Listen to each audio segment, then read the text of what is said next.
예, 제가 2주 전에 우리가 이제 성령의 시대를 살고 있다라는 말씀을 드렸습니다. 그래서 좀 이렇게 뭐죠? 예수님을 믿으면서 우리가 성령 하나님이 우리가 찬양도 했지만 그런 성령 하나님께서 우리 돌보시고 우리 안에 계시고 우리를 도우시고 우리를 위하신다라는 말씀이 정말 위안이 되는 그러한 것이 얼마나 우리한테 특권인가를 생각합니다. 예수님 믿으면 다 복을 받지 않습니까? 가장 복 받는 것 중에서 예수님이 우리를 위해서 십자가에 달려 돌아가심으로 말미암아서 우리가 구원을 받습니다. 그것만 해도 사실은 다른 거 하나도 필요 없지요. 충분한데 그럼에도 불구하고 복 주시길 원하시는 하나님께서는 그것으로 만족하지 않으시고 우리한테 성령을 보내주셔서 우리를 도와주시겠다. 만약에 예수님을 믿지 않았으면은 분명히 저는 저 힘과 제 능력으로 살려고 애를 썼을 것입니다. 근데 예수님 믿고 난 다음부터는 제가 이제 더 이상 제 능력과 제 힘과 제 지혜를 의지하지 않게 된 것이 얼마나 감사한지 모르겠습니다. 저는 이제 이런 것들이 저희의 고백이 됐으면 좋겠어요. 그래서 여기 있는 성도님 모든 분들이 나는 더 이상 예수님 믿기 전에는 내 힘으로 살고 내 마음대로 살고 어쨌든 내 생각을 내가 책임져야 됐는데 이제는 내가 모든 것을 주님께 맡기고 성령님과 동행하며 사는 것이 저의 간증입니다. 이런 간증을 했으면 좋겠습니다.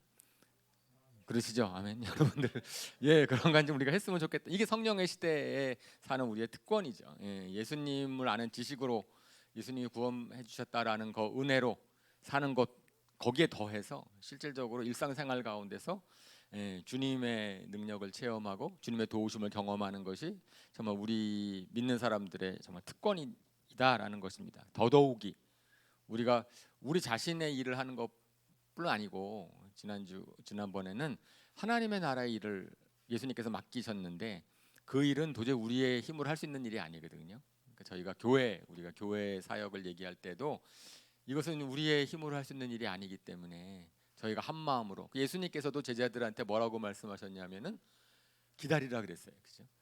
내가 너의 사명을 주고 뭘 하기 전에 너희는 기다려라. 성령님이 오실 때까지 기다려라. 그래서 저는 우리의 마음 갈망 가운데 정말 성령님이 나를 통해서 우리 교회를 통해서 우리 공동체를 통해서 우리 셀을 통해서 일하셨으면 좋겠다. 우리는 통로가 되었으면 좋겠다.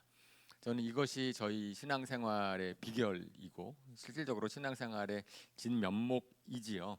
제가 최근에 제가 살펴봤어요. 제가 방배교회로 오기 전에 신천교회에서도 최근에 어떤 하나님께 설교를 하게 하셨는가 봤었을 때 제가 그런 설교를 했었거든요. 육에 속한 사람, 영에 속한 사람. 그러면서 우리가 영에 속한 사람이 되어야 된다라고 했는데 마침 저한테 책이 하나 배달됐는데 고성준 목사님이 쓰신 카이로스라는 책입니다. 최근에 규장 출판사에서 나온 고 목사님께서 4권의 책 쓰신 4번째 책이라고 박 전사님이 소개해 주셨는데 딱 그 설교를 듣고 나서 바로 책이 배달됐어요. 고성준 목사님께서 저한테 이제 선물로 주신 거겠죠. 이제 그래서 읽어봤죠. 그랬더니 딱 그 내용인 거예요. 영에 속한 사람과 육에 속한 사람은 어떻게 다른가? 강추합니다. 여러분들 꼭 읽어보시고 11월 23일에 우리 교회 오셔서 설교를 하기로 되어 있거든요. 고성준 목사님 제가 초청을 했습니다. 그래서 이 책 오기 전에 초청했어요. 이건 다음에 초청한 게 아니고 근데 오시기로 하셨으니까 1단계로 계속 유지되면 그죠? 비대면 예배가 되면 제가 모시기가 좀 죄송해서 이제 계속 대면 예배를 할 때는 오신다 그랬는데 근데 그 책에 나온 게 그렇습니다. 우리가 영에 속한 사람은 영의 원리로 살아야 되는데 그것이 어떠한 것인지 얼마나 다른지 그 전 삶과 그래서 자연 세계는 하나님이 정해주신 육의 원리 질서가 있는데 마찬가지로 영의 세계도 영적인 원리, 영적인 질서가 있다. 이제 그러는 내용이지요. 그렇습니다. 그래서 저는 우리가 좀 더 우리가 이제 성령님의 인도하심에 좀 더 민감해져야 되겠다라는 생각이 들고요. 사실은 성령님이 오순절 이후에 오신 다음에 역사가 바뀌었잖아요. 제자들에 의해서 이제는 교회가 세워지고 그러니까 예수님께서 이 땅에 교회를 남겨주셨다고 했는데 그 교회는 그죠? 그 교회는 성령님이 함께하심으로 움직이는 교회, 초대교회의 모습을 봅니다. 그래서 오늘 본문은 잘 아는 사도행전 2장 41절부터 47절까지의 초대교회가 처음 시작되는 9절입니다. 아마 많이 들어보셨을 거고 잘 아시는 말씀이지만 제가 앞에 쭉 이제 소개해드렸던 그러한 어떻게 달라졌는가? 그러면 하나님의 뜻이 무엇? 교회를 향한 하나님의 뜻이 무엇인가? 우리는 초대교회와 같이 닮아가고 싶은, 제가 닮아가고 싶다 그랬는데 어떻게 하면 닮아갈 수 있을지 그걸 살펴보기를 원합니다. 그 소망을 가지고 정말 초대교회 같은 교회를 우리 경험했으면 좋겠다. 아니 그 뭐 이상이 됐으면 좋겠다. 뭐 이런 소망을 가지고 사도행전 2장 41절부터 47절까지의 말씀을 교독하겠습니다. 그의 말을 받아들인 사람들은 침례를 받았다. 이렇게 해서 그날에 신도의 수가 약 3,000명이나 늘어났다. 사도들의 가르침에 몰두하며 서로 사귀는 일과 빵을 떼는 일과 기도에 힘썼다. 모든 사람에게 두려운 마음이 생겼다. 사도들을 통하여 놀라운 일과 표징이 많이 일어났던 것이다. 믿는 사람들은 모두 함께 지내며 모든 것을 공동으로 소유하였다. 그들은 재산과 소유물을 팔아서 모든 사람에게 필요한 대로 나누어 주었다. 그리고 날마다 한 마음으로 성전에 열심히 모이고 집집이 돌아가면서 빵을 떼며 순전한 마음으로 기쁘게 음식을 먹고, 같이 읽겠습니다. 하나님을 찬양하였다. 그래서 그들은 모든 사람에게서 호감을 샀다. 주님께서는 구원받는 사람을 날마다 더하여 주셨다. 예, 아멘. 예, 47절 말씀이 참 부럽죠.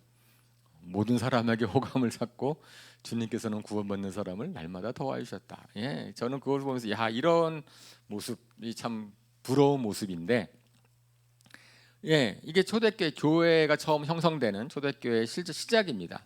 그러니까 오순절날에 막 기도하고 있을 때 성령이 착 오시니까 제자들이 방언을 막 얘기하기 시작을 했고, 그때 오순절 날은 전국, 그러니까 이스라엘을 제외한 다른 곳에서도 이제 오순절을 갖다 기념하기 위해서 디아스포라 유대인들이 예루살렘 성전에 와가지고 있었을 때 갑자기 외국말이 들린 거죠. 제자들에 의해서 외국어 반응이 터지고 사람 놀래버리니까 베드로 사도가 놀라지 말아라. 이것은 요엘 선지자를 통해서 약속하신 말씀을 하나님께서 이루신 것인데 그것은 예수님이 주와 그리스도라는 증거다.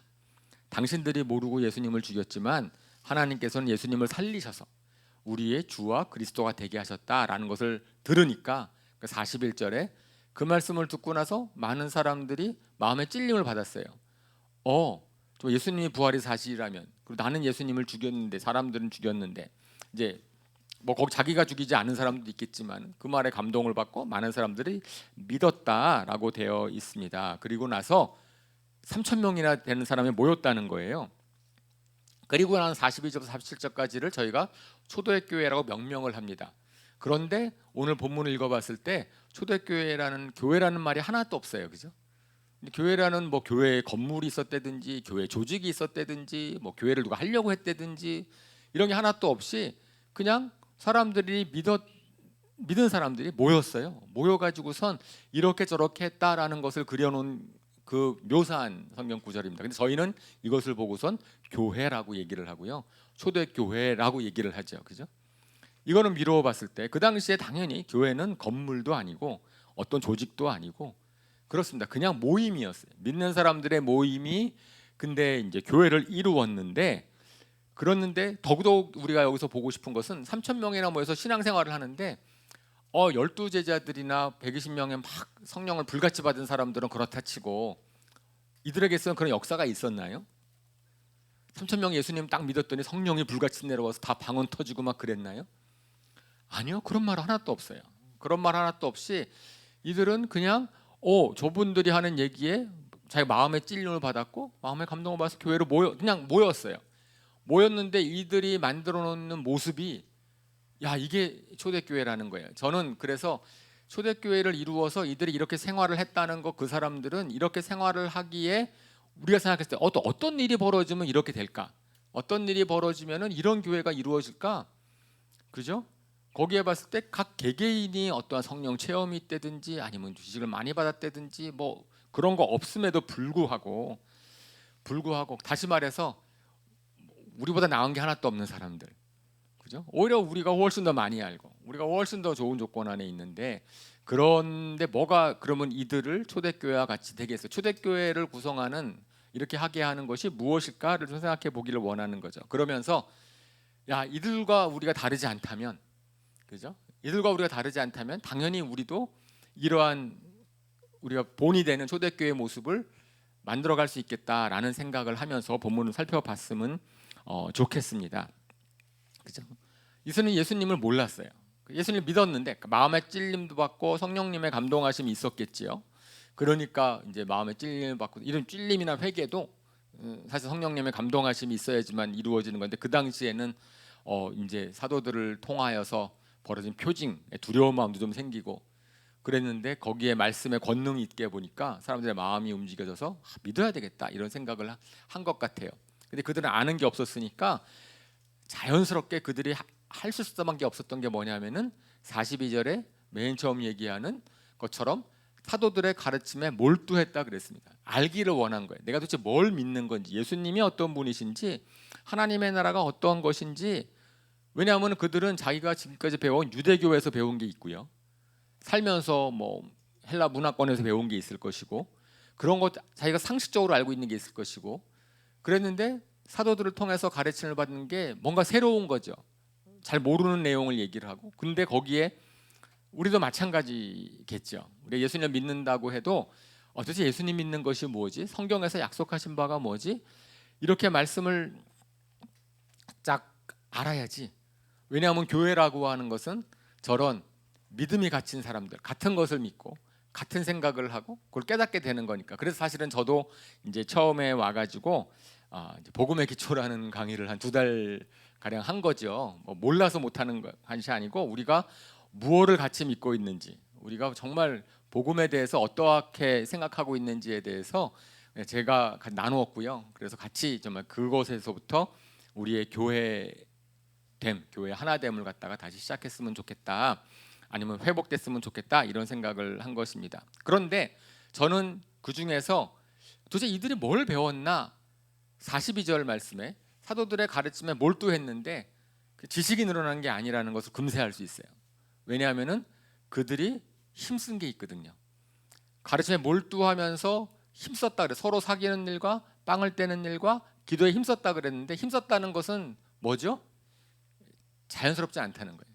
쉽지 않은 거예요. 그죠? 우리가 내가 애를 썼고 힘을 썼다라고 하는 것은 거기에 우리의 마음이 갔고 거기에 우리의 에너지가 갔고 노력을 했다라는 건데 저는 그것이 가르침과 관련이 있다고 생각을 합니다. 가르침 과거라면 저렇지 않았을 거예요. 과거라면 저렇지 않았을 터인데 예수님의 말씀을 딱 듣고 나서 사도들의 가르침을 딱 받고 나서는 그들의 삶에 뭔가 변화가 일어났어요. 누가 시킨 것도 아니고 누가 억지로 된 것도 아닌데 저는 그것이 바로 성령님이 하시는 일이시다. 하나님께서 뭘 원하시는지를 그들이 깨닫고 나서 그러고 나서 그들이 자연스럽게 힘써진 게 있는 거죠. 우리 고린도전서 2장 10절에서 11절 말씀 거기 뒤에 있나요? 혹시? 제가 좀 그다음 그다음 혹시 그다음에 제가 있죠. 거기 보면은 이것도 교독할게요.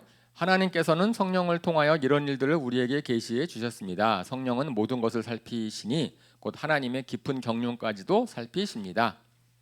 사람 속에 있는 그 사람의 영이 아니고서야 누가 그 사람의 생각을 알 수 있겠습니까?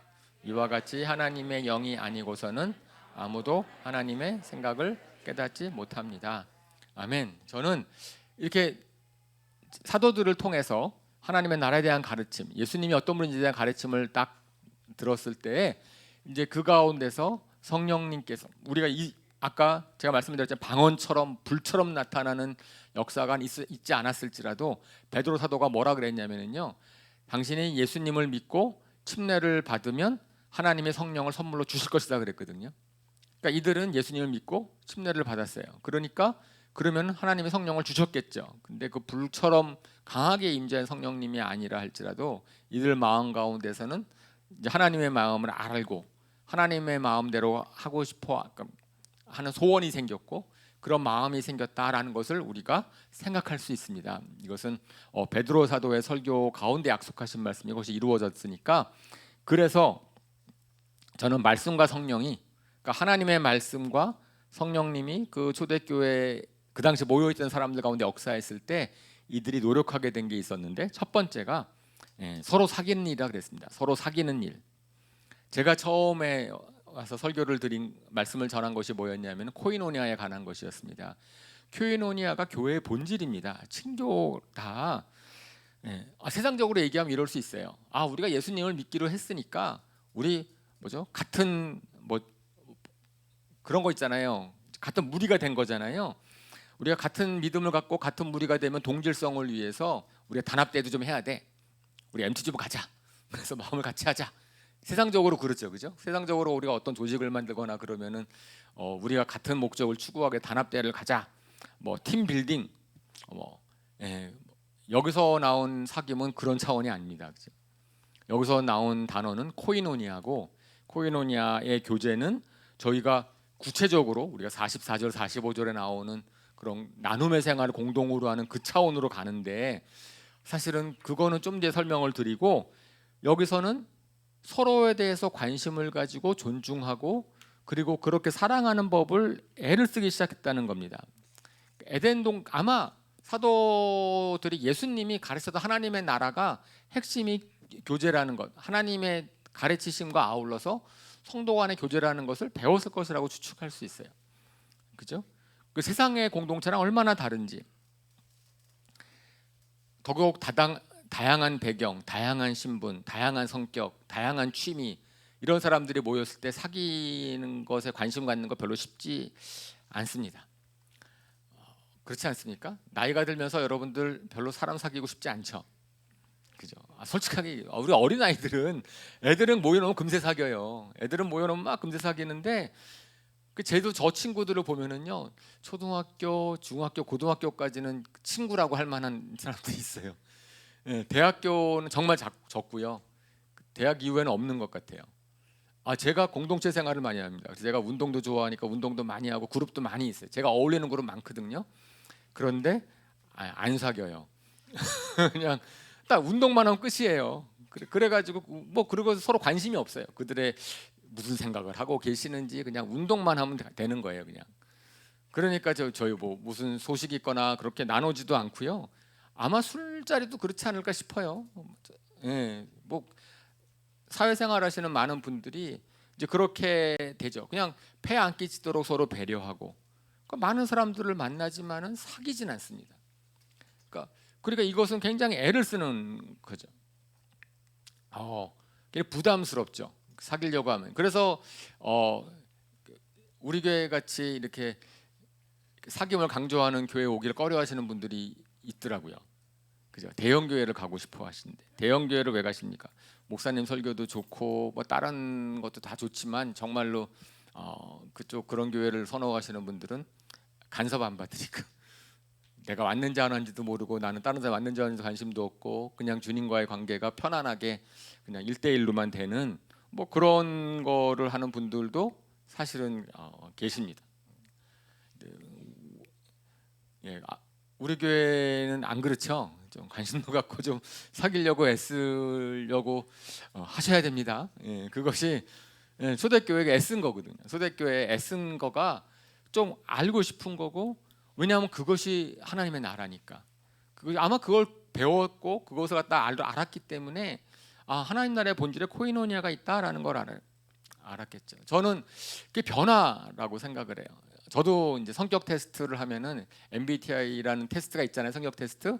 그러면 저는 ISTJ입니다. 전형적인 ISTJ라고 해서 아시는 분은 모르겠지만 저는 관계성 가운데서 힘을 얻지를 못해요. 좀 내형적이고 혼자서도 에너지를 잘 얻는데 다른 사람과의 사귀면은 좀 피곤해지는. 이 타입은 좀 다르잖아요. 이 타입은 서로 사귀는으로써 에너지도 얻고, 우리 집사람은 이 타입인데 저는 이제 I 타입이죠. 그래서 예수님을 아마 안 믿었으면은 그냥 저는 혼자도 잘 놀거든요. 이것저것 이제 그랬을 거예요. 그런데 예수님 믿고 나서 이제 좀 바뀌었어요. 바뀌었는데 저는 이것이 의도적으로 바뀌었다라기보다는 하나님 나라에 대한 소망이 생기고 나니까 관심이 생기고, 그래서 성령님께서 제 마음을 바꿔주셔서 교제의 중요성. 결국은 제가 요즘 생각해 보면은 아마 여기 시존 분들 이상 되는 분들은 다 아실 겁니다. 제가 3, 40대도 잘 못 깨달았는데 50대 되고 막 굴고 나니까 결국은 인생에서 중요한 게 관계성이구나. 사는 거구나. 같이 어울리고 같이 사는 게 이것이 귀한 거다라는 것을 갖다가 자연스럽게 깨닫게 되는 것 같아요. 예수님 안 믿어도 아마 나이가 들면서 그걸 좀 알게 됐을지 모르겠습니다. 그런데 어쨌든 그건 우리 하나님께서 당신의 봉성으로 창조하신 우리 가운데 사랑에 대한 갈급함이 있으니까 이 세상에서 뭘 성취하든 내가 뭘 얻든지 간에 사랑받지 못하는 것이 참 불행한 거고, 서로 사랑하는 사람이 있는 것, 뭐 그것이 참 귀한 거다라는 걸 우리 깨닫게 하는 마음이 있잖아요. 그런데 예수님을 믿으면 그거를 일찍 깨닫는 것이 꼭 나이 들어서 뭐 인생 돌아오면서 깨닫는 게 아니고 처음부터 인생의 목적이, 사는 목적이 그죠? 나 혼자 잘 사는 것이 아니고 서로 공동체를 이루는 것이구나 라는 것이죠. 그래서 저는 이런 것, 우리가 예수님 믿고 나서 다른 사람, 옆에 있는 사람을 소중하게 여기고 존중해 주는 것이 바로 성령님이 하시는 굉장히 중요한 일이라고 저는 믿습니다. 예수님 믿는데 내가 다른 분한테 관심이 없다? 그러면은 아마 성령님께 기회를 안 드려서 그럴 거예요. 성령님을 막 내 마음속에 성령님께서 오셔서 우리를 갖다가 막 움직이시도록 하는데 우리가 기회를 드리면 분명 성령님께서는 우리 마음 가운데 공동체에 대한, 하나님의 나라에 대한, 서로 사귐에 대한 중요성을 알려주실 것이라고 생각을 합니다. 근데 이게 쉽지 않거든요. 그래서 애를 써야 돼요. 그죠? 저절로 되는 거라면 괜찮은데 분명히 애를 써야 돼요. 예를 들어서 저희가 교회에 어떤 모임이 있다. 그러면은 교임이 사귈 수 있는 기회가 있어요. 사귈 수 있는 기회가 있으면 사귀는 것에 중요하게 생각하는 사람들은 그 기회를 놓치지 않으려고 할 겁니다. 그래서 우선순위를 둘 텐데 그렇지 않은 사람들은 아마 시간 남은 가지. 그래서 다른 일에 우선순위를 두고 그러다가 이제 막상 시간 됐을 때 괜찮네 그러면 가고, 그렇지 않으면 다른 일에 가고, 우선순위의 문제일 수 있겠죠. 저는 그걸 너무나 잘하는 게, 제가 테니스를 좋아하잖아요. 근데 저희가 수요일 날 이제 오후에 테니스를 치거든요. 그러면 제가 이거 얘기하면 안 되는데 뭐 안 듣겠지. 제가 공대 부학장일 때 우리 학장님이랑 다른 뭐 일 있잖아요. 저는 토요일 4시부터는 사라집니다. 그냥 2년 내내 없어졌어요. 우선순위를 테니스에 둔 거예요. 그러니까 뭐 학장님이 부르고 무슨 중요한 회의가 있고 저는 없는 겁니다. 어쨌든 그때. 그래야지 운동을 하지요. 테니스를 치지. 그렇지 않으면 항상 일이 생깁니다. 바쁜 자리여서 바쁘거든요. 그러니까 일이 그냥 생기니까 그렇게 하면 도저히 못 하는 거예요. 그러니까 그 얘기는 뭐냐면은 제가 뭐 했다고요? 테니스에 힘썼다. 테니스를 치기 위해 힘썼다라는 거. 왜냐하면 그것 때문에 모든 걸 다 조종했거든요. 그 시간을 확보하기 위해서 제가 제가 학생들 논문 지도하는 거 되게 급하거든요. 바쁘거든요. 그렇다고 테니스 치는 거를 포기하지 않습니다. 그 전날 밤을 새서라도 저는 논문 지도를 하고 그 다음에 테니스를 칩니다. 뭐 아무리 바빠도 이게 중요하면은 그만큼 다른 것에 애를 다 쓰게 되는 거예요. 다른 일에, 다른 시간을 막 쓰기 위해서 애를 쓰는 거죠. 그런 것이기 때문에 이 사귐에 애를 썼다라고 하는 것은, 이것은 그들 가운데, 그 사람들 초대교회 교인분들 가운데 이것은 코이노니아랑 사귐이 얼마나 중요한 것인지에 대해서 우리의 본성과 어긋나죠. 나이 들고 신분 다르고 취미 다르고 취향 다르고 그런 사람들과 내가 굳이 사귀어야 되나? 저 사람 모르고도 잘 살 수 있는데 내가 이 교회 오고 신앙생활하는 것이 꼭 옆에 누가 앉았는지 뭐 그 사람이 어떤 건지 모르고 나 하나님과의 관계에서 구원받고 주님을 예배하고 나만 복받고 이러면 되는 것인데 라고 생각할 수 있고, 아마 많은 경우에 그렇게 신앙생활하는 분들이 많을 겁니다. 교회가, 그러니까 초대교회 같은 교회가 되지 못하는 거죠. 그러니까 초대교회와 같은 교회에서는 누가 사귀어야 됩니다. 뭐 원칙을 정하고 규정을 하고 그러지 않았던 것 같아요. 그러지 않았는데 그냥 그들 마음 가운데 그렇게 해야 되겠다라는, 어쩌면 하나님의 나라의 본질에 대해서 분명히 그들은 그냥 잘 제대로 들었겠다라는 생각을 드는 거죠. 저는 델라의 방배 카페가 그런 사귐을 하는데 얼마나 도움이 되는지 모르겠습니다. 여러분 저랑 사귀고 싶으시면 토요일날 점심에 오시면 됩니다. 제가 우선순위를 테니스처럼 정했어요. 그래서 제가 제가 원래 토요일 날 아침에 그냥 선언적으로 제가 토요일 아침에 테니스 치는 모임이 있거든요. 그래서 클럽에서 10년간 테니스를 매우 치고 있는데 델라의 방백 카페 때문에 제가 테니스 모임을 클럽 끊으려고 합니다. 왜냐면 그 시간에 거기 테니스를 치면 카페에 못 오니까. 그래서 제가 사귐을 위해서 이제 토요일 날에는 점심 시간에 어쨌든 2시까지 뭐 문 열 때부터 2시까지 교회에 있어요. 어쨌든. 예. 그러려고 하면 저랑 사귀고 싶으신 분들은 오시면 됩니다. 델라의 방백 카페에 오시면 됩니다. 저랑 별로 안 사고 싶 말하면 되지만 어쨌든 예. 그러니까 뭔가 이게 우선순위의 문제로 초대교회 교인들이 애를 썼다는 겁니다. 첫 번째 사귐에 애를 썼다. 제일 먼저 서로 사귀는 일에 애를 썼다라는 것이 저는 가볍게 들리지 않습니다.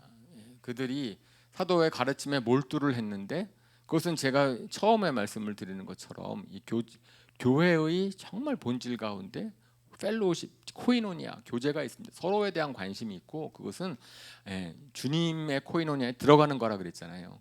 그거를 바로 깨달았던 것 같습니다. 두 번째 그들이 애를 쓴 것은 빵을 떼는 일이라 그랬습니다. 빵을 떼는 일, 먹는 일에 애를 썼어요. 참 먹고 교제, 식탁의 교제, 그걸 굉장히 중요하게 여기지만 아울러서 저희가 잘 아는 것처럼 이것은 성찬의 의미가 있는 거죠. 고린도전서 11장 23절 이거는 예수님께서 바로 제자들에게 가르쳐 주신 것이기 때문에 강조되었을 겁니다. 교독할게요. 내가 여러분에게 전해준 것은 주님으로부터 전해받은 것입니다. 곧 주 예수께서 잡히시던 밤에 빵을 들어서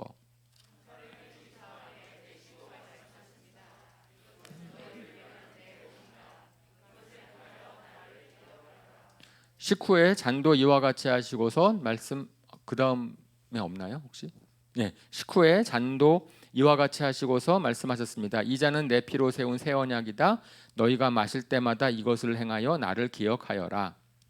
그러므로 여러분이 이 빵을 먹고 이 잔을 마실 때마다 주님의 죽으심을 그가 오실 때까지 선포하는 것입니다. 이 말씀은 성찬식을 할 때마다 저희가 늘 살펴보는 말씀이에요.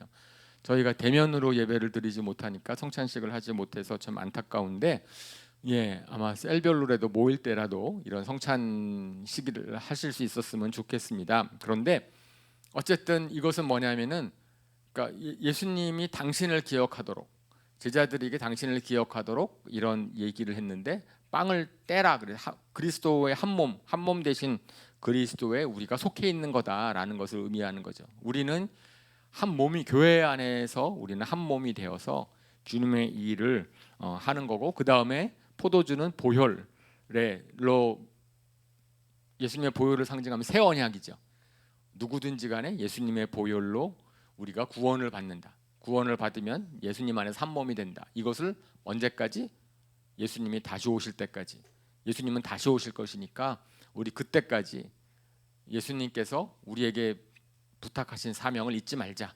전 이것도 힘쓰었다고 되어 있거든요. 빵을 떼는 일에 힘썼다. 다시 말해서 이것은 예수님께서 제자들에게 당부하신 그런 한 몸은 교회로서 당신이 주신 사명을 좀 완수할 것을 부탁하는 그런 것을 계속 기억하도록 했다라고 생각을 합니다. 제가 최근에 계속 강조하는 게 있어요. 우리 성도님들한테 강조하는 게 우리 서로 격려합시다. 권면합시다. 우리 기억합시다. 우리가 어떠한 정체성인지 우리가 무엇을 하는 사람들인지 어떻게 해야 되는 건지를 서로 격려하고 권면하는 그걸 기억하도록 하는 거니까. 그러니까 성찬식은 기억하는 겁니다. 성찬식의 핵심은 그냥 그걸 갖다가 자주 하는 게 뭐냐면은 그걸 갖다가 자꾸 잊어버리니까 우리 바쁜 생활 가운데 잊어버리고 내가 어떻게 하는지 잊어버리는데 그것을 갖다가 성찬을 할 때마다 기억하라. 횟수가 정해져 있는 건 아니지만 꼭 뭐 떡을 떼지 않아도 됩니다. 우리가 서로 같이 권면하고 기억했으면 좋겠다라고 하는 거죠. 자, 그 다음에 세 번째로 힘쓴 게 뭐라 그랬어요? 기도라고 했습니다. 제자들이 힘쓴 것은 바로 기도입니다. 그래서 너무나 당연했던 것 같아요. 이들 같이 모였는데 우리가 가지고 있는 능력이 하나도 없고, 그죠? 우리가 뭐 어떻게 할지도 모르겠고 당연히 주님께 물어볼 수밖에 없겠죠. 그리고 예수님께서 제자들에게 얘기한 것도 기도하면서 이제 성령의 도우심을 바라라라고 하는 거고 그렇습니다. 근데 저희는요 언제 기도에 힘씁니까? 우리가 언제 기도에 힘쓰냐면은 보통 보면 기도에 힘쓸 때를 보면은 우리가 감당하지 못하는 어려운 상황에 직면하면 기도에 힘씁니다. 다른 방법이 하나도 없을 때 정말 주님밖에 없습니다. 막 그러면 왜 기도에 막 힘써요?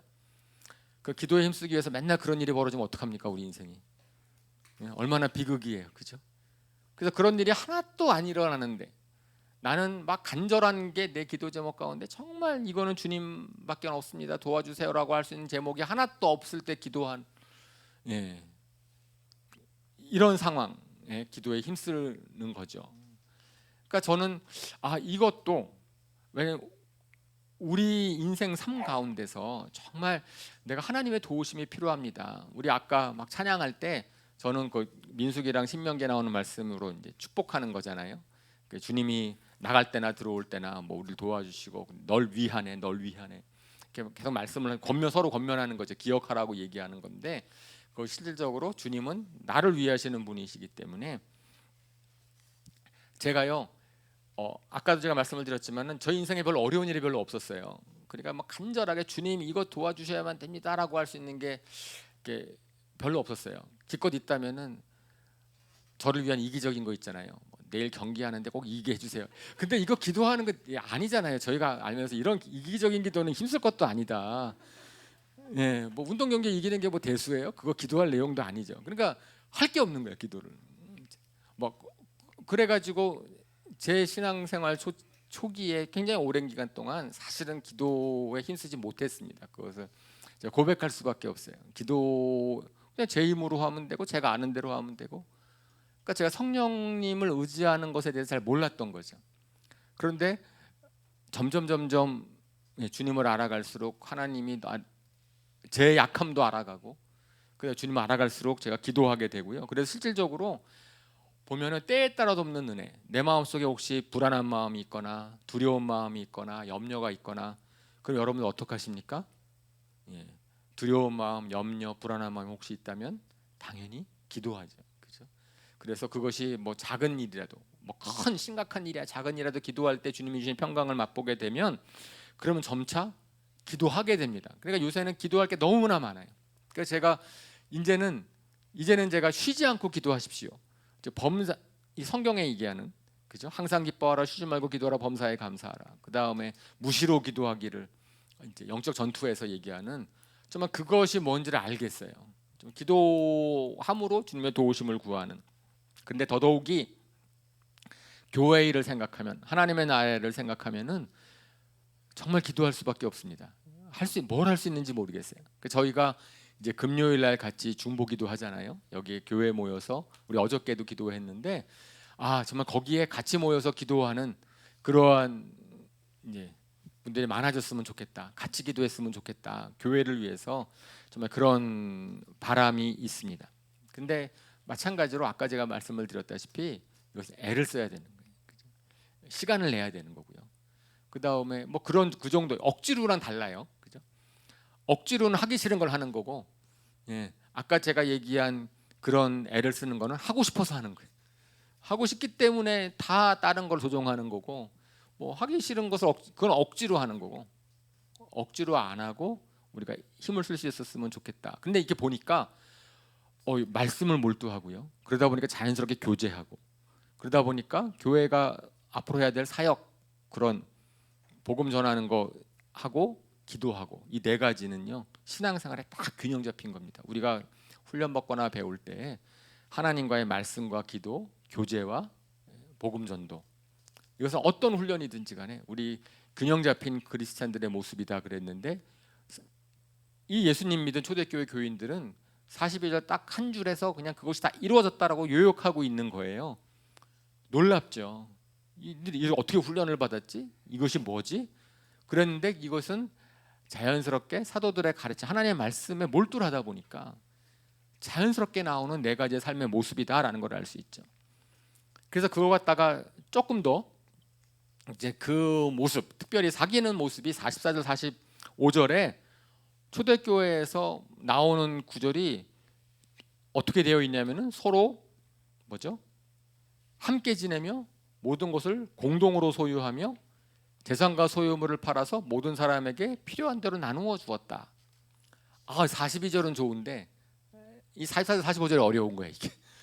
제가 초대교회 같은 교회가 됩시다라고 얘기 막 하려고 해도 이게 44절 45절 같은 거 갖다가 오늘 자본주의 사회를 사는 우리 사유재산을 인정을 하고 다른 사람보다 더 많은 것을 소유하려고 애쓰는 우리 교회에 와가지고 교회는 초대교회가 되기 위해서 공동으로 소유합니다 라고 하면 누가 교회 오고 싶었겠어요? 그죠? 공산주의 모습 아니에요? 이렇게 되는 게. 그래서 이 말씀을 이해하려고 좀 애를 썼습니다. 초대교회 같이 되고 싶은데 이 말씀 어떻게 하면 좋을까? 그러니까 실적으로 이 말씀을 해석하는 몇 가지 방법이 있는 것 같아요. 크게 두 가지 방법이, 첫 번째는 그대로 하는 겁니다. 정말 말씀에 충성해서 저렇게 한번 해보자. 초대교회 이런 모습을 문자 그대로 실천하려고 만든 공동체, 신앙 공동체들이 있습니다. 가장 유명한 것이 모라비안 공동체라고 하는 18세기에 진젠도르프 백작이 만든 신앙 공동체인데, 그게 원래 이제 배경은 침례교, 이제 우리 침례교가 원래 성경 말씀에 충실한 거잖아요. 그래가지고 유아세례 반대하고 재침례한다 그러고, 이것은 왜냐하면 성경에, 그러니까 교회의 전통을 갖다가 좀 부정하고 말씀대로 하자. 근데 거기에 아주 충실한 사람들 중에서 이 말씀을 보면서 우리가 이런 신앙 공동체를 해야 되겠다라고 만든 그런 공동체가 있습니다. 근데 거기 굉장히 해외 선교에도 많은 영향을 끼친 거고요. 먼저 그분이 백작인데도 불구하고 자기의 재산을 다 교회에 내놓고 공동으로 소유하는 공동체를 실천을 했고요. 그리고 그런 공동체가 요즘도 계속 있는 데가 있어요. 우리가 가끔가다 소식을 듣지만 미국에 있는 그런 미국 중부 지역에 있는 그런 데 있죠. 어디죠? 그러니까 아미시 공동체라고 보면은 옛날 모습, 문명의 이기를, 그래가지고 그것이 처음에 시작된 다음에 사람들이 많이 못 갈 거라고, 오래 못 갈 거라고 했는데 웬걸 지금 더 늘어나가지고선 한 여기저기 퍼져서 33만 명쯤 이제 모여 있다고 합니다. 메노나이트 이런 공동체들이 있어요. 그분들은 이걸 그대로 실천하려고 했던 거지요. 그리고 우리나라에도 있습니다. 우리나라에도 이렇게 지방 지역에 가서 그런 공동체를 이루면서 공동 소유하는 곳이 있어요. 그죠? 저는 그렇게 살려고도 하긴 하겠지만은, 만약에 그러면 그렇게 살려고 하면은 전도는 잘 못하겠다. 겁나서 못 들어오겠다 거기. 이런 생각. 근데 그래서 이제 그렇게 이걸 정말 문자 그대로 저렇게 해야 되겠다고 생각하는 파트가 분들도 있고, 저는 그런 분들도 존중하지만 이것이 복음, 오늘날의 이런 자본주의 사회의 복음을 증거하는 데 있어서 좀 어려울 수 있겠다. 그러니까 이거 갖다 좀 다르게 생각을 해야 되지 않겠습니까? 이해를 하는 거죠. 이 말씀을 어떻게 이해할 것인가 생각을 하는 거죠. 근데 보니까 그 당시에 모였던 분들이 아마 이렇게 좀 가난한 사람들이 모이면 이게 쉽지 않아요. 우리도 보면은 우리 어른 시대 시골 같은 데는 거의 이런 거 아닌가요? 서로 나눠주고 자기 것 없이 공동 소유하고, 그죠? 시골 같은 데 그랬던 것 같아요. 제가 대학 다닐 때 이렇게 배낭여행, 여행 동아리를 많이 해서 여행 가면 민박을 많이 했거든요. 그럼 민박 집 주인들이 굉장히 저희 친절에 잘해주시고 그랬던 기억이 있습니다. 그러니까 오히려 가난하고 서로 이렇게 마을 공동체를 이룰 때는 가능하도 하겠다. 우리가 아까 제가 얘기했던 그런 아메시 공동체나 그런 쪽도 자연스럽게 그냥 되는 거예요. 그들이 공유하면 좋으니까. 그런데 가난하지 않고 자본주의 사회가 이렇게 됐을 때 그럼 초대교회는 다 그랬는가? 근데 분명히 그렇지 않아요. 초대교회 성경에 쭉 보면은 분명히 교회 내에 노예와 종도 있고요. 주인과 노예가 같은 데 소속되기도 하고, 그러면 공동 소유하면 주인이 노예한테 자기 소유 공유해야 되는데 그런 말 없거든요. 노예 해방시킨 것도 아니고. 그러니까 다시 말해 성경은 그 당시의 시대의 사회와 문화를 이렇게 완전히 바꾸려고 하지 않았다는 거예요. 존중했거든요. 존중했다라는 거기 때문에, 그러면 마찬가지로 그걸 적용하려면은 자본주의 사회를 살고 있는 오늘날의 우리의 사유재산 인정하고 하는 건 존중돼야 된다. 그러면 이걸 어떻게 할 것이냐? 그랬을 때 저희가 이해하는 방법은 청지기 의식이죠. 청지기 의식, 그렇죠? 우리가 얘기를 하는 청지기 의식은 뭡니까? 하나님이 우리에게 주신 것은 전부 다 하나님 맡기신 것이다. 하나님 뜻대로 사용하도록 하신 것이다. 그것이 생명이든 건강이든 재능이든 재물이든 그것이든지 간에 하나님이 맡기신 것이기 때문에 하나님이 맡기신 대로 우리가 잘 활용하도록 하자. 하나님의 뜻대로 살자. 그 신명기 15장 4절에 이런 말씀이 있습니다. 한번 읽어볼까요? 시작. 당신들 가운데 가난한 사람이 없게 하십시오. 그러면 주 당신들의 하나님이 당신들에게 유산으로 주어 차지하게 하시는 땅에서 당신들은 참으로 복을 받을 것입니다. 예, 하나님께서는 모든 사람들이 다 공동체 안에 있는 모든 사람들이 평안하기를 원하고 모든 사람들이 다 잘 살기를 원하십니다. 세상에서는 경쟁이 치열한 사회에서는 나의 유익을 위해서 저 사람을 갖다가 피해를 주는 것을 너무 쉽게 생각하지만 거꾸로 하나님의 나라에서는 우리가 서로 돕는 것이다. 저는 그래서 저 나눔은 자발적으로 이루어진 것이죠. 그죠? 이것을 공동 소유해야 된다는 법을 정한 것도 아니고 어떤 사람은 나중에 이제 우리가 사도행전 4장에 보면 사도행전 4장 31절 35절에 보면 딱 청지기 의식을 이분들이 가졌다는 걸 알 수 있어요. 모든 신도가 다 한 마음과 한 뜻이 되어서 아무도 자기 소유를 자기 것이라 하지 않고 모든 것을 공동으로 사용하였다. 읽어보십시오. 사도들은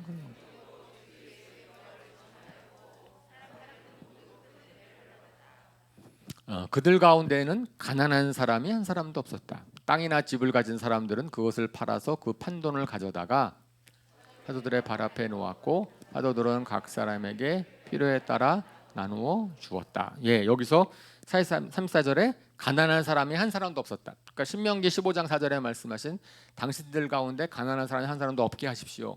아마 이 말씀을 배웠겠죠. 그러고 나니까 거기에 있는 이제 가르침을 받은 사람들이 가난한 사람들을 없도록 하기 위해서 필요대로 나누어 주게 하기 위해서 그래서 자발적으로 했던 것 같고 저거를 했던 굉장히 유명한 사람이 바나바라고 하는 그런 위로의 아들이라고 이름 붙은 사람이 한 거잖아요. 근데 그분이 유명해졌어요. 저것을 실천했기 때문에. 그 얘기는 모든 사람들이 다 그러진 않았다라는 걸 또 암시하기도 하죠. 성경에는 저렇게 되어 있지만 그것은 좀 자발적으로 이루어졌고 그것을 한 사람도 존경을 받았고 그렇게 했을 때 가난한 사람이 없도록 했다라는 것으로 우리가 이해를 합니다. 그래서 저는 맞아, 이걸 갖다가 공동 소유로 이해하기보다는 청지기 의식으로 이해하는 것이 우리 자본주의 사회를 맡고 있는 우리들한테 맞겠다. 저는 그래서 이제 저희가 성경에서 성경 공부를 하고 할 때 청지기 의식, 재물과는 청지기입니다. 우리가 가진 것은 하나님이 우리한테 맡기신 것입니다. 그것만 그대로 가지고 있어도 정말 거의 초대교회입니다. 정말 그렇게 우리 교인분들이 성도님들이 정말 그렇게 본인이 가지고 있는 그 재물을 주님께서 주신 것이라고 생각하고 주님의 뜻에 맞게끔 애를 쓰면, 그런데 교회에서는요 그 얘기 잘 못해요. 교회에서는 돈 얘기하면 시험 듣는 분들이 계신다고. 그래서 저희가 이게 오해를 하기 때문에, 그죠? 우리 교회에서 헌금 설교 잘 안 하잖아요. 그죠? 못하죠? 우리 건물 5억 저거 3억까지 될까요? 막 걱정이 되는데 뭐 저거 막 할 수 있을까요? 저는 우리 초대교회 같이 된다면 할 수 있을 것이라고 믿습니다. 아멘. 그렇죠. 그러다가 제가 두 가지로 해석을 했었어요. 그렇게 저걸 문자적으로 해석하는 것도 좋은데 참 그러려면 정말 어떻게 딴 데 가서 시골 가서 아니면 다른 데 가서 그렇게 해야지 이 사회 살기 어렵겠다. 이 자본주의 사회를 사는 우리에게는 청지기 의식을 갖는 것이 좋겠구나 라는 거로만 생각을 했다가 하나님께서 저에게 새로운 깨달음을 주셨습니다. 그래서 이제 그것을 좀 같이 나누려고 하는데, 신촌교회에서 배운 거예요. 신촌교회는 뭐 잘 아시는 것처럼 교회 이전에 하기 전에 동교동 삼거리에 있을 때는 100평이 조그만 데는 전체 면적이 100평이 안 되고 지하에 있었기 때문에 굉장히 열악했고 보증금이 2억이었고 12년 동안 월세가 하나도 안 오른 것에 되게 감사하고 있었고 뭐 이런 가난한 교회였습니다. 그리고 B존 C존 분들은 10년이 지나도 부흥은 했다고 하는데 안 늘어요. A존은 막 느는데 B존 C존은 늘진 않고, 그리고 재정은 겨우겨우 균형을 맞추고 있어서 그래서 돈 쓰는 걸 되게 아낄 수밖에 없었고 그런 상황이었습니다. 그런데 젊은 사람들이 이서만 목사님 오신 다음부터는 막 거기가 짝짓기 명수십니다. 결혼 얼마나 많이 시키시는지, 그냥 결혼하고 그때 애를 얼마나 많이 낳는지, 그래가지고선 막 조이스쿨 그쪽 뭐죠? 거기 아이들 수가 너무나 늘어난 거예요. 그랬더니 옛날에는 교회는 그 애들을 갖다가 봐주는 차원, 예배 드릴 때 방해 안 되도록 봐주는 차원에서 있다가 초점이 이제 그 다음 세대들을 갖다 잘 돌봐야 되겠다 그러니까 장소가 부족해졌습니다. 공간이 부족해서 막 어떻게 하나 고민을 많이 하고 있었죠. 그런데 마침 건물 주인이 바뀌고 마음씨 안 좋은 주인이 건물 주차장을 폐쇄하고 화장실 공사도 안 해주고 월세도 2배 올리고 부당한 대우를 하기 시작을 했습니다. 내적인 필요, 외적인 핍박, 이사를 가야 된다. 네, 근데 설상가상으로 그 홍대 근처가 중국 사람들이 화교분들이 땅을 엄청 매입했어요. 그래가지고 집값이 2배 이상 확 올랐습니다. 그 저희가 이자를 하기 그전 지역에. 그러니까 비싼 월세를 주고 장소를 옮기려고 그랬는데 장소가 없는 거예요. 넓은 장소도 별로 없고요. 넓은 장소가 간혹 있어서 월세로 들어가려고 해도 교회는 안 받는데요. 그러고 나니까 근데 우리 정우철 집사님께서 그 근처에서 복도방을 하시고 계시는 그 분께서 저희한테 2군데 났다. 그래 뭐 아시는 분이 많이 드셨을 것입니다. 2군데 났는데 2군데의 공통점이 다 교회인데 이단으로 좀 역임을 받고 있는 교회 거고 하나는 지하에 있는 400평짜리고 하나는 지상 4층에 있는 엘리베이터 없는 지상 4층에 있는 250평짜리다. 이쪽은 27억, 이쪽은 24억. 거기밖에 없습니다. 가실 수 있겠습니까?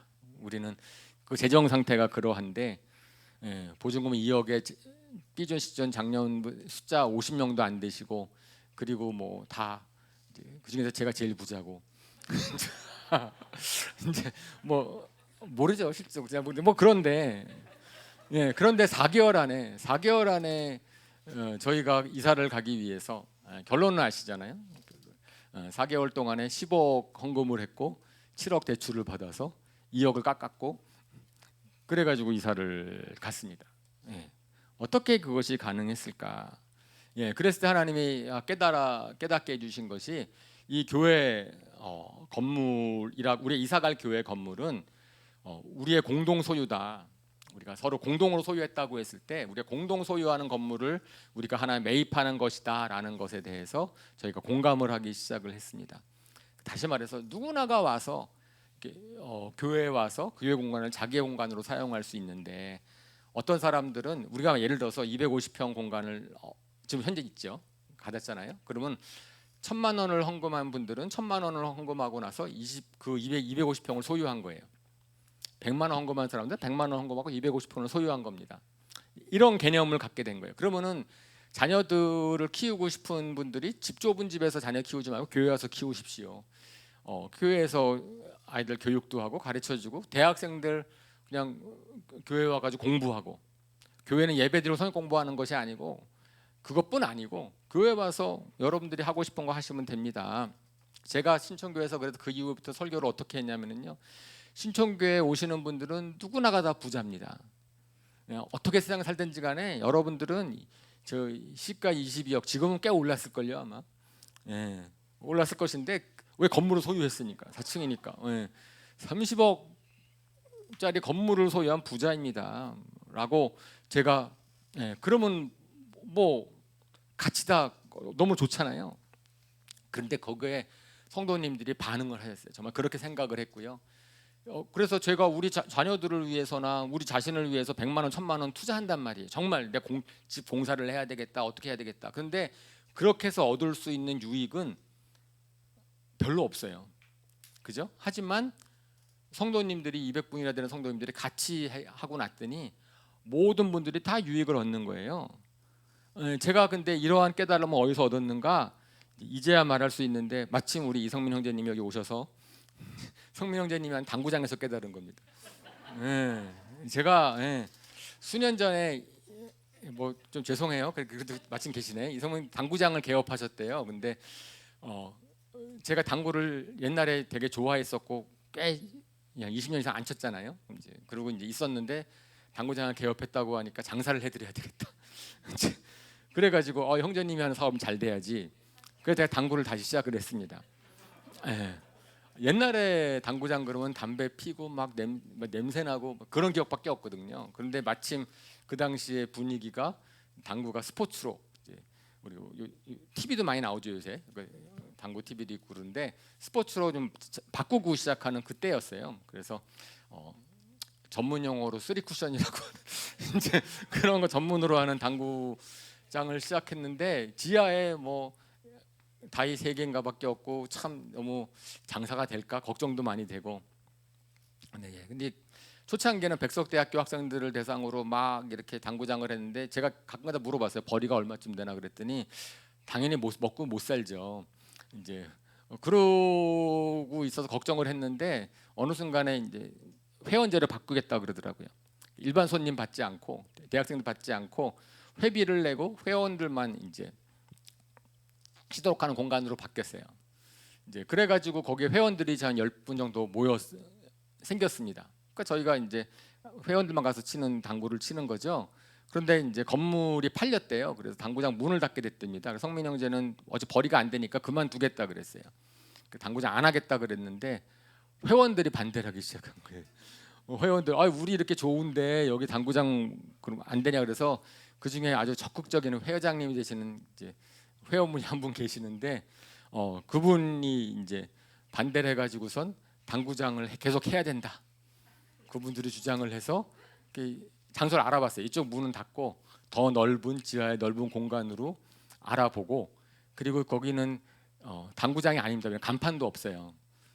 당구장 안 하니까 이제 영화. 근데 지하에 그래서 우리는 이제 클럽이 됐습니다. 당구 회원 클럽이 돼가지고 그리고선 이제 당구대 있고 성민 형제님이 거기서 계속 수고를 하시면서 회원 관리를 해주시는데 그러니까 그 회원분들은 왜 그랬을까? 그분들은요, 그러니까 회원 한 달에 10만 원을 회비를 내고 1년에 100만 원을 내고 자기는 당구대 4대 있는 그러한 당구장을 소유한 거라고 생각을 하는 거예요. 자기의 소유라고 생각을 하는 겁니다. 여러분 집에 당구대 하나 장만하려고 해보세요. 집도 커야 되고요, 당구대도 비싸야 되고 관리도 해야 되고 그런데 한 10대뿐 되는 회원들이 굉장히 조그마한 기여를 한 거잖아요. 10만 원 기여를 했는데 당구대 번듯한 당구대 4대 있는 당구장을 소유했다는 느낌을 받고 있고요. 그러고 나니까 너무 좋아하시는 거예요. 저희 아무 때나 그만둘 수 있는데 거기에 있는 분들이 다 나이가 좀 드신 분들이시고 은퇴하신 분들 막 이런 분들이 너무 좋아하시니까 그리고 그분들은 자발적으로 돈을 모아내요. 청소하자 그래 돈 내고 뭐 공사하자 그래 돈 내고 뭐 수시각각 뭐 20만 원, 30만 원씩 스스로 냅니다. 자기 집에 있는 거 갖고 와가지고 오디오 시스템도 갖추고 뭐 갖고 와서 뭐 청소기도 넣고 뭐도 넣고 뭐 자발적으로 하는 거예요. 그죠? 이게 왜 그래요? 그곳이 자기 공간이 됐어요. 자기 공간이 됐고 사실을 생각하니까 너무 대단한 거예요. 아니 1년에 100만 원 내고 150만 원 내고 그런 공간을 내가 소유했다라고 생각을 하는 그 개념, 저는 그것이 마침 사실 모든 것들이 다 이제 때가 되면은 이렇게 이루어지는 게 있잖아요. 소위 요즘에 공유 경제라는 거 막 우리나라에 떴거든요. 미국의 2008년, 2009년, 2008년도에 미국발 경제 위기가 생긴 다음에 세계 경제적으로 이제 경제 위기가 퍼졌을 때 이제 하버드 대학교에 있는 법대 교수가 로렌스 레이식이라고 하는 분이 처음으로 주창한 게 앞으로의 세계 경제는 공유 경제가 더 활발하게 될 것이다. 여러분 잘 아시는 소카라든지 아니면 에어비앤비라든지 뭐 우버라든지 자전거 대여하는 뭐 따릉 자전거라든지 이 다 공유 경제잖아요. 근데 점점 하다 보니까 이 초창기에는 굉장히 잘 될 것 같았는데 지금은 좀 사람들이 거기에 대해서는 약간 회의를 갖게 됩니다. 이게 이제 플랫폼 사업자들은 잘 될지 모르지만은 자기 소유가 막 쓰고 과연 거기에 이제 경제성이 계속 있을까? 뭐 사회 경제 모델로서의 공유 경제는 그냥 계속 어느 정도로 가긴 가겠지만 사람들이 예상했던 것보다 확산되지는 않을 것 같아요. 근데 저는 이제 생각하기에 이 공유 경제에 대한 원리가 자본주의 사회에서 이 초대교회와 같은 공동체의 모습을 교회 내에서 이룰 수가 있겠다라는 것에 대한 확신이 들기 시작을 했어요. 어쩌면 그게 세상으로부터 배우는 건데 이것이 오늘날에 있어서 우리가 혼자만 소유하고 혼자만 갖고 그러는 것이 아니고 교회 공동체 안에 서로 나누면 아니 당구장도 되는데 이 교회 건물은 왜 안 될 것인가? 우리가 소유한 모든 것, 앞으로 우리가 하던 모든 것이 왜 안 될 것인가?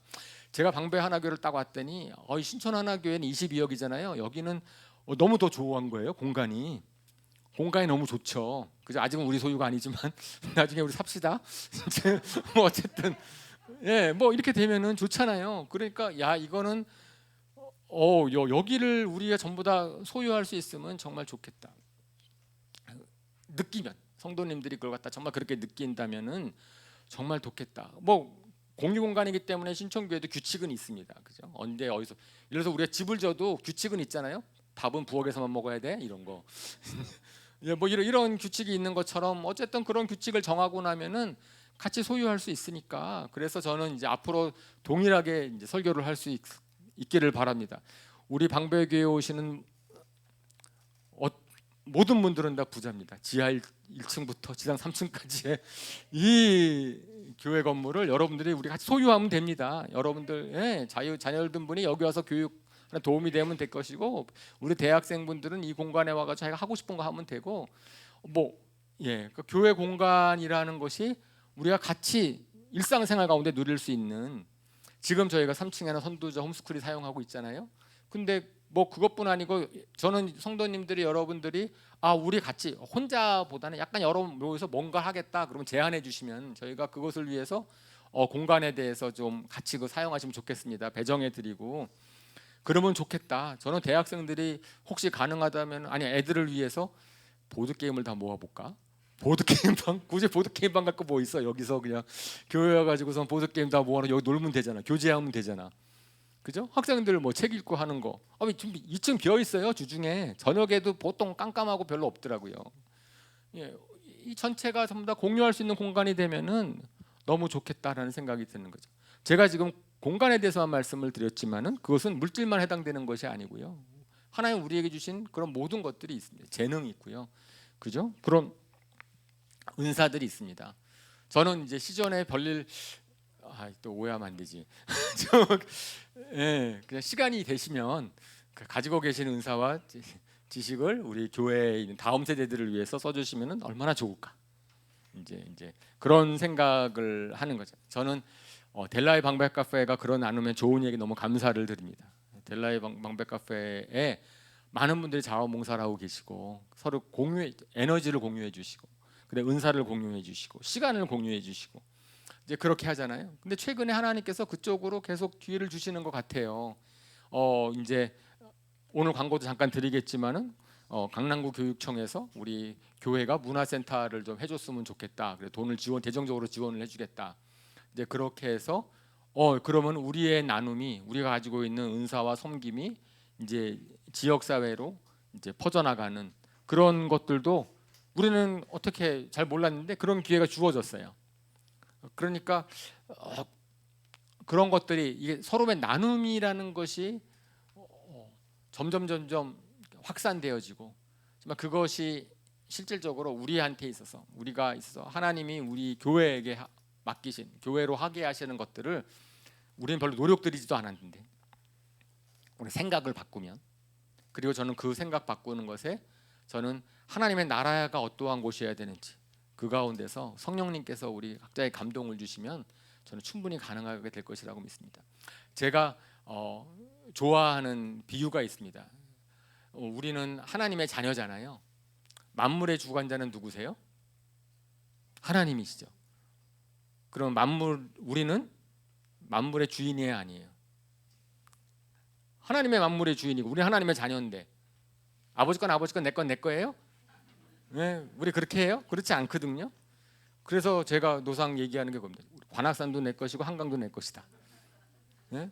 뭐 집안에 크게 만들어 놓고서 연못 만드는 게 뭐 대수야. 그냥 우리는 그냥 한강 가면 되고 관악산 가면 되고 다 내 건데 굳이 집에 큰 나무 하나 세우려고 하고 연못 하나 만들려고 하고 뭐 그게 그렇다고 좋다고 할 이유가 하나도 없는 거죠. 집에 하나도 없어도 좋잖아요. 주님 안에서 우리는 부유합니다. 왜요? 우리 주님이 부유하신 분이시기 때문에. 마찬가지로 저는 우리 교회의 공동체가 정말 그러한 나눔에 대한 생각을 갖고 있으면 우리 모두는 다 같이 부유해질 수 있어요. 우리가 가지고 있는 것, 저는 다양하게도 우리가 가지고 있는 것들을 서로 공유할 수 있는 것들이 생길 수 있다고 생각을 해요. 그렇게 되는 거죠.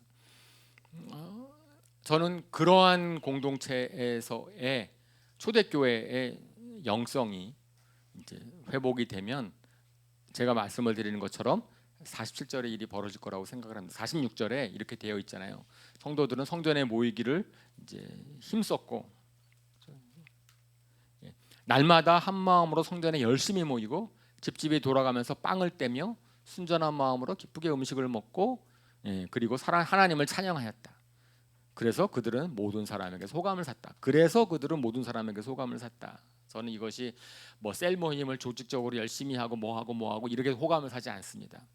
그런 것으로는 호감이 사여지는 것이 아닌데, 그것이 아니고 이들 마음 가운데에서 정말 이제 성령님이 진정한 공동체에 대한 코이노니아와 그것을 통해서 하나님의 나라가 확장되는 그런 것을 갖다가 가능케 하셨고, 그러다 보니까 이제는 하나님이 사람들을 붙여주기 시작을 하시는 거죠. 사람들이 오는 것, 그러니까 우리 교회의 그런 모습을 꿈꾸는 겁니다. 사람들이 호감을 가지니까 교회 오면 좋아하죠.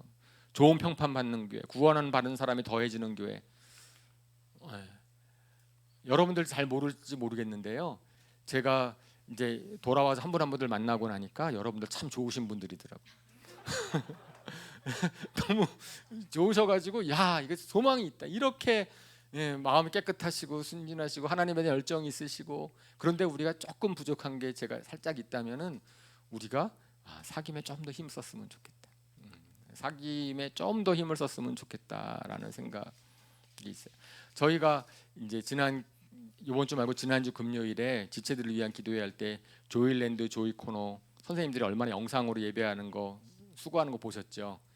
잘 모르셨지만 아마 보신 분들은 어쩌면 되게 새로운 감동을 받으셨을 거예요. 교회에서 이렇게 수고하시는 분들이 있는데 참 감사하죠. 그분들이 신앙과 에너지를 쓰시고 계시는 것인데, 그러는 것처럼 저는 저희가 이렇게 주님을 위해서 그리고 교회를 위해서 수고하시는 분들에 대해서 서로 감사히 여기고 서로 귀하게 여기고 그리고 같이 그렇게 하려고 하고 그렇게 되면 그러면 너무나 좀 좋겠다라는 생각이 드는 거고요. 그렇게 되면 저는 어느 분이 우리 교회를 방문하시든지 간에 그분은 하나님의 임재를 경험할 수 있을 것입니다. 왜냐하면 세상으로 설명이 안 되거든요. 이러한 초대교회 공동체가 호감을 받을 수 있었던 이유는 그죠? 그들은 생판 듣도 보지도 못한 모습을 보기 시작을 한 거예요. 왜요? 하나님의 나라랑 세상 나라는 그만큼 다르기 때문에. 저는 그것이 뭐 우리가 다른 어떠한 이적을 베풀고 어떠한 것보다도 훨씬 더 강력하게 하나님의 나라가 어떠한 곳인지를 증거해 주는 일이라고 생각을 합니다. 저는 그래서 사도행전 2장 41절부터 47절의 모습을 보면서 우리가 또 이제 그런 바람을 갖는 거죠. 우리 초대교회와 같은 공동체가 되는 그런 교회가 됐으면 좋겠습니다. 근데 이 모든 것들이 억지로가 아니고 율법이 아니고 규정이 아니고 어떻게 해요? 한 분 한 분들이 성령의 시대를 사는 여러분, 우리 한 분 한 분들이 성령님의 인도하심을 받을 때, 정말 성령님의 도우심을 받을 때 우리가 그렇게 될 줄로 믿고, 그런 저와 여러분 우리 방배 하나교회가 되기를 축원합니다. 아멘. 우리 이 시간 눈을 감고 봅시다. 이건 남의 얘기가 아닙니다. 제가 초대교회 공동체의 모습을 보면서 이것은 그 당시 2000년 전에 있었던 초대교회에서 특별한 얘기가 아니고 오늘날에 있어도 하나님께서 이 말씀을 통해서 우리 교회에게 주시는 말씀으로 받기를 원합니다. 그 가운데는 하나님의 나라에 대한 우리의 소망이 다시 자라나고, 그 가운데서 구체적으로 우리가 애써야 될 것이 무엇인지, 정말 그 애써야 될 것이 정말 나한테 애가 써지는, 그것이 억지로가 아니고 정말 그것이 나한테 중요하고 주님을 위해서 중요한 영광 돌리는 일이기 때문에 우리가 힘을 쓰는 그런 우리가 되었으면 좋겠습니다. 우리가 그런 교회 될 수 있도록 잠깐 같이 통성으로 같이 기도했으면 좋겠습니다. 기도하십시다. 하나님은 정말 감사합니다.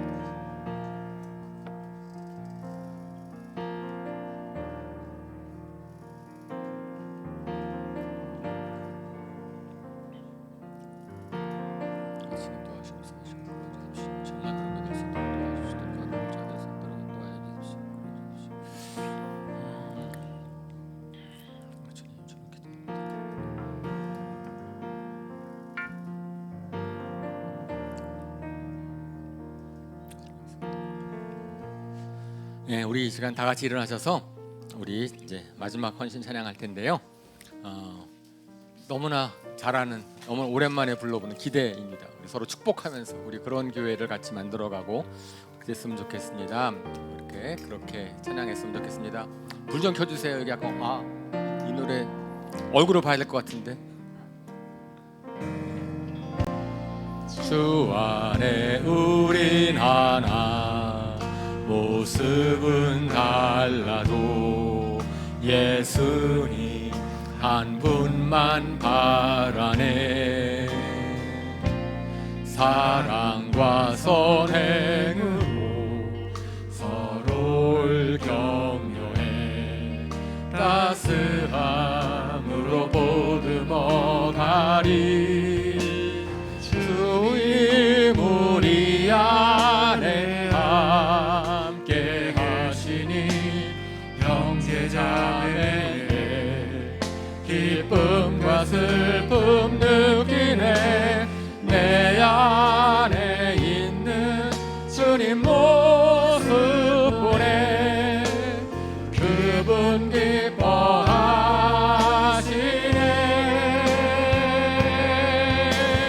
그분 기뻐하시네.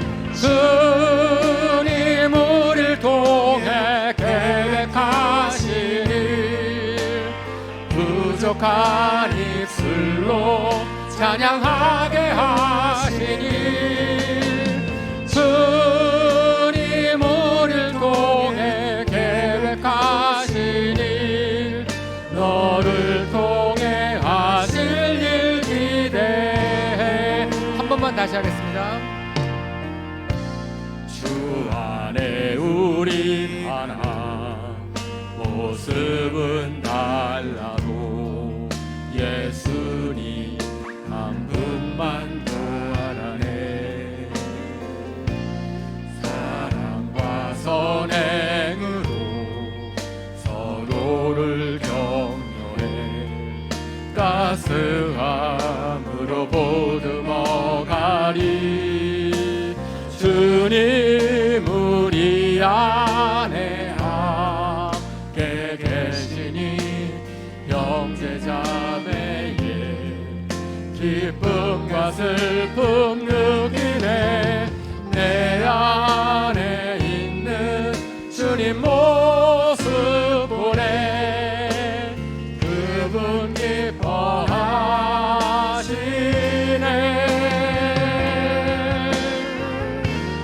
그분 기뻐하시네. 주님 우리를 통해 계획하신 일, 부족한 입술로 찬양하게 하시니. 주님 우리를 통해 계획하신 일, 너를 통해 하실 일 기대해. 우리를 통해, 주님 우리를 통해 계획하신 일, 부족한 입술로 찬양하게 하시니. 주님 우리를 통해 계획하신 일, 너를 통해 하실 일 기대해.